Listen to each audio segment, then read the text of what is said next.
Dans la ville américaine de Homestead, à l'extrême sud-est de la péninsule de Floride, se trouve une œuvre architecturale étonnante.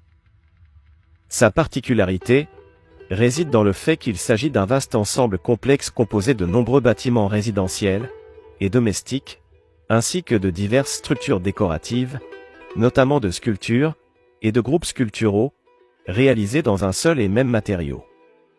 Des récifs coralliens en calcaire.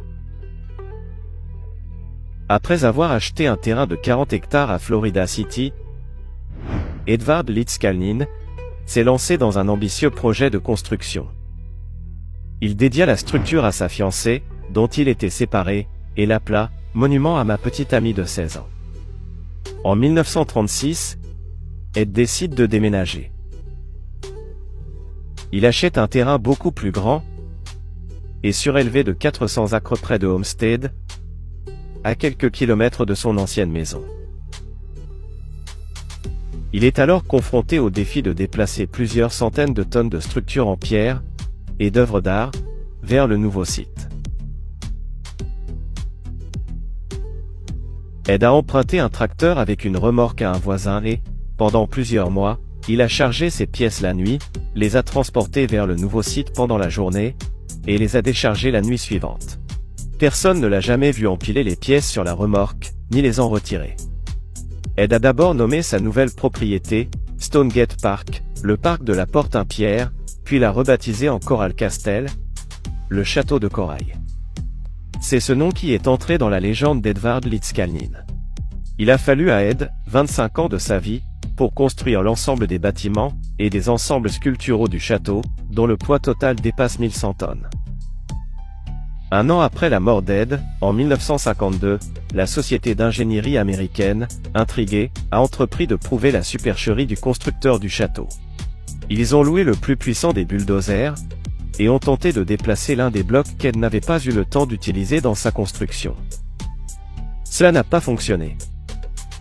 Le mystère de la construction du château reste entier, il n'y a plus aucun témoin direct de la construction.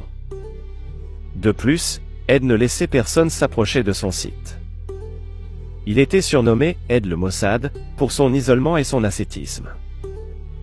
Afin d'étudier le phénomène du château, on a un jour essayé d'enlever la porte tournante de plusieurs tonnes, qui était suspendue à l'entrée. Elle était suspendue si parfaitement, qu'elle tournait au simple toucher d'un doigt. Même un enfant pouvait l'ouvrir. Pour démonter la porte, il a fallu une grue puissante, et plusieurs dizaines d'ouvriers.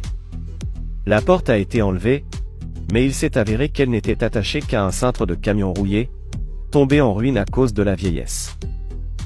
Il a fallu faire appel aux meilleurs ingénieurs, et à la technologie moderne, pour remettre la porte en place. D'après les souvenirs de certains Américains âgés, qui étaient encore des garçons à l'époque, les blocs de corail du chantier d'Ed volaient dans les airs comme des jouets. Plus récemment, un étrange dispositif a été découvert au milieu du château, que les scientifiques ont finalement baptisé le générateur de courant continu.